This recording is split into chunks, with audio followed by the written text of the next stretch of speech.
Another day, another candid minute to tell.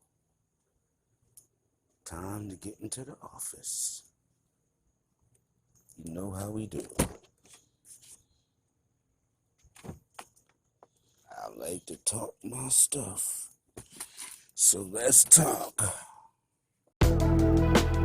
Welcome to the Candid Minute. This is where Coach Fa, in his car, on his commute, talks his stuff about what he sees and how he feels his way. We appreciate y'all tuning in. Big shouts to the Off the Ball Network. Strap in and let's go.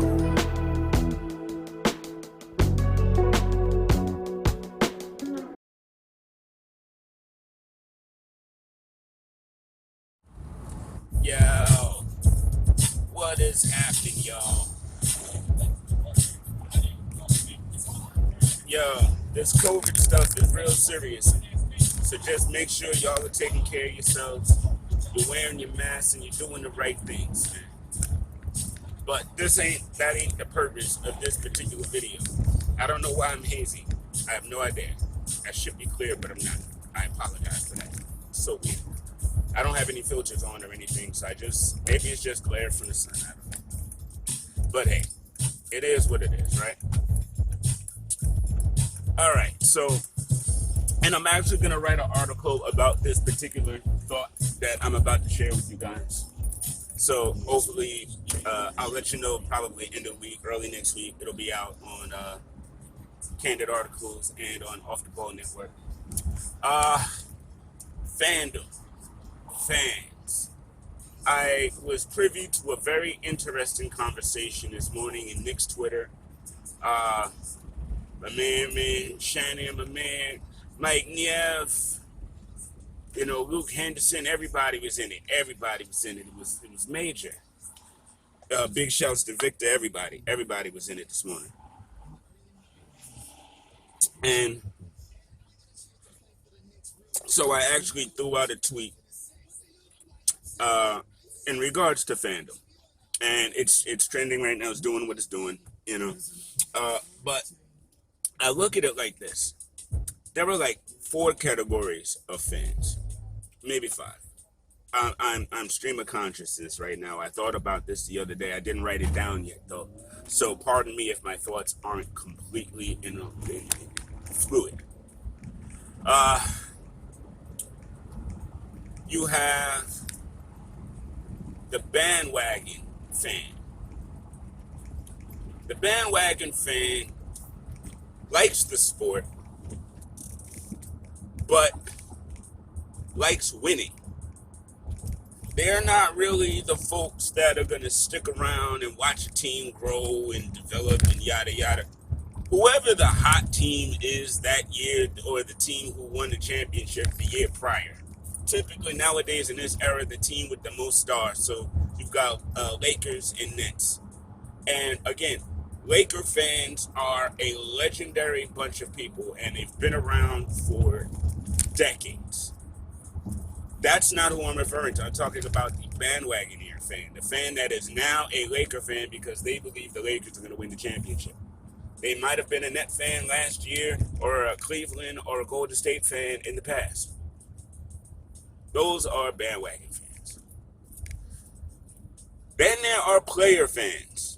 Player fans to me are very similar to the bandwagon fan, except that they don't follow the winning team. They follow a specific player, aka your LeBron fan, for the most part.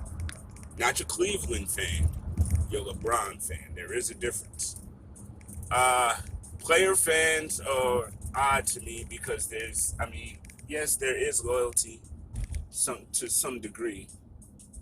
It's loyalty to the player. There's no loyalty to the organization, though.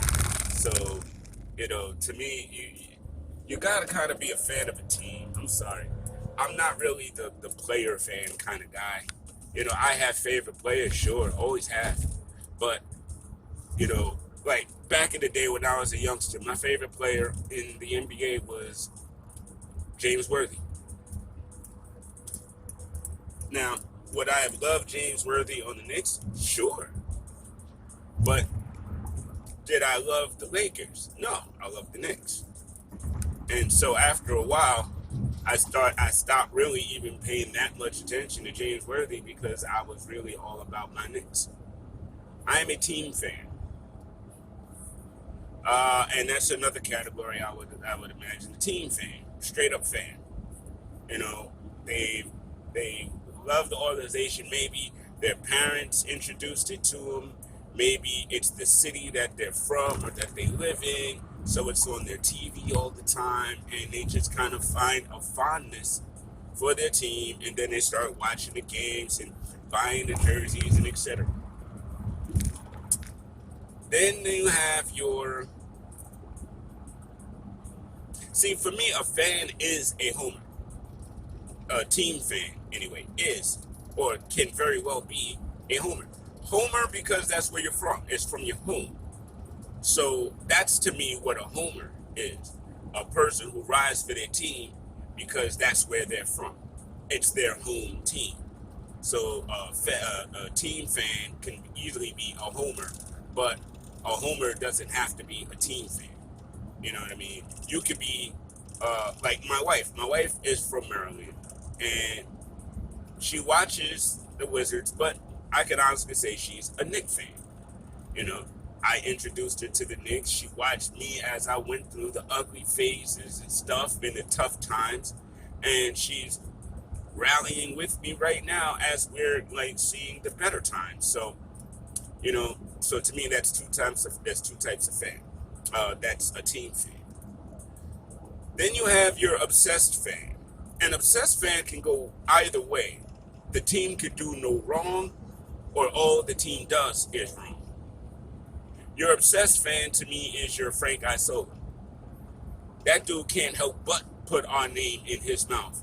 It's never really positive, but he just can't help it. He's obsessed.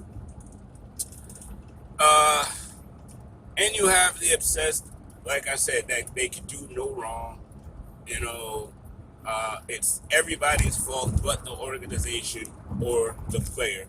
I see that side of obsession on the player fan side of things. And then there's the stan. To me, the stan is the ultimate level of disturbance in the fan force, for lack of a better. And not everybody is a stan. A homer isn't a stan. I mean, even sometimes obsessed fans aren't stans. Stans are to the point where, you know, there's literally nothing you can do wrong. Everything that happens is about that player. LeBron got a lot of stans. Tom Brady got a lot of stans, just to give reference. Stans, yo, I don't really like conversing with stans, I'll be honest with you, because they are so tunnel visioned that, you know, it's a very obtuse conversation. It's very arduous. No thank you.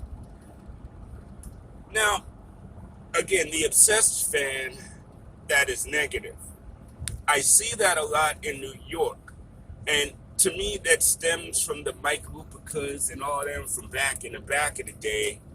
Because while other markets and other team markets might be nicer to the teams, or, you know, be a little bit more cordial, I'll say, New York media has always had a badge of honor of, quote unquote, not being the homer. Of, you know, well, we're going to say, you know, that they're wrong when they're wrong. And that's absolutely fine. The problem is when all you do is see the wrong. And so that's all you wax about. That's all you focus on. And honestly, that's even why I started podcasting years ago. Back when Mello was here, and you can ask my boy Jesse and a few other people because they heard it. Back when Mello was here, and early on when Mello was here, and LeBron was early in his, you know, heatdom, Michael K was waxing about, oh, it's not going to work, and da-da-da-da-da. I mean, there's reasons why it didn't work, and none of them were what he brought up. And me being me, I called him up and was like, yo, you're wilding right now. You got to give this a chance to work before you say it don't work. And so we ended up with a bet, a Ruth Chris steakhouse bet that never came to fruition because, of course, that year the Knicks didn't make it to the finals to face the Miami Heat. Amari had the fire extinguisher incident. There was the Jared Jeffries incident, I believe, and then there was the J.R. Smith incident with Boston, and then we got knocked out by the Pacers. So it was a lot of interesting things that happened that year. But my point is, I got so tired of hearing just the negative every time I turned on the radio about my team because nothing was positive. There was not even a neutral conversation. It was all doom and gloom. And I'm sorry, as a fan, you get tired of hearing it, especially if there could be some things on the horizon. And we weren't awful in that time frame. We did have a 54-win season, in the midst of all that. And then it went to pool when Phil came because Phil didn't come as a coach. Whole other stuff. Now waxed about the Knicks again, and that wasn't the point of this video. All I'm saying is, I can appreciate pretty much every level of fan. Oh, the one level that I didn't really talk about is the casual fan. The fan that kind of breezes headlines, kind of checks the stat column, and that's about it. These are the folk that listen to these prognosticators on TV and the radio and really, really embrace those opinions, whether they actually look to watch the games themselves or not. Casual fans are really, really hard to contend with because they have literally the least amount of information, but they tend to feel very strongly about their manufactured points of view. Yeah, I know, and I'm a little rough on the casual fan. Now, the casual fan that just admits they're a casual fan, and, I don't really watch that deeply. And, so I hear all this, over your head stuff, and I'm just kind of like, yeah, I don't really watch that. Those folk I'm cool with because they're not the ones arguing on Twitter and getting into conversations with folk with no ammo. So I'm really, really cool with those Cassies. But the Cassies casuals that are, okay, I'm a Laker fan, but here I am having an opinion about the 76ers and Ben Simmons. You're not really a fan of the 76ers or Ben Simmons, so why do you have an opinion? I don't really understand it. I have an opinion on Ben Simmons, but I watched the Celtics. I watched the Philadelphia 76ers. You know what I mean? I have opinions on Kemba and Jason Tatum because I watch Boston. I have NBA season pass. I watch all the games. You know what I mean? I try my best not to speak from a position of ignorance when I'm talking on something. And if I don't know, I don't go too deep into it because I don't know. So it's really, for me, it's about understanding the level of fandom that you want to be in. And if you want to get real deep on your teams, cool. But it's not a badge of honor to be negative when you don't need to be. It's not a badge of honor, in my humble opinion, to question development and question coaching and all that when things are working. I don't really get that. And Knicks Twitter always got to go like that extra mile, and now there's this whole agenda about quote unquote good fans and bad fans and yada yada. And again, all of that is just boredom noise in my humble opinion because the season hasn't started yet and we don't have nothing actually to talk about. You know what I mean? But again, when fans battle each other simply because they have differentiating opinions, to me that's when things get kind of tough. At the end of the day, whether we like your opinion or not, we should always respect everyone else's opinion. And end of the day, again, though, for me, it's always about positivity and negativity. When things are going well, why do we need to introduce negativity? I don't understand that. It's like You can't live with the good, so there's gotta be something bad coming down the pike, or there's gotta be something we don't like. Why? And my question is always, why? When the front office is doing its thing, when the players are doing their thing, when you can see that players are in the gym, like on their own time, and they're really working, and they're really seeing and developing, why can't we just embrace that? You know, why is it, oh, what if they don't, like, take a leap or take a step forward? Why is that even a conversation right now? Let's not set ourselves up. And I'm talking across the board. I'm not being team specific at all right now. Listen, across the board, enjoy your teams, man. Enjoy what these players are doing for you, what they're risking, and what they bring to you. I mean, as a fan, that's kind of what you do, right? I mean, at the end of the day, that is what fandom is, right? So, I don't give props to a certain kind of fan over another kind of fan and stuff like that. So I understand that all fans need their space, and that the conversation moves when multiple viewpoints hit the table. But folk are real bullish on their opinions these days, and nobody really likes to get off their opinions. I don't know. Maybe I'm as equally as opinionated. I try to be even keeled, but maybe I am too.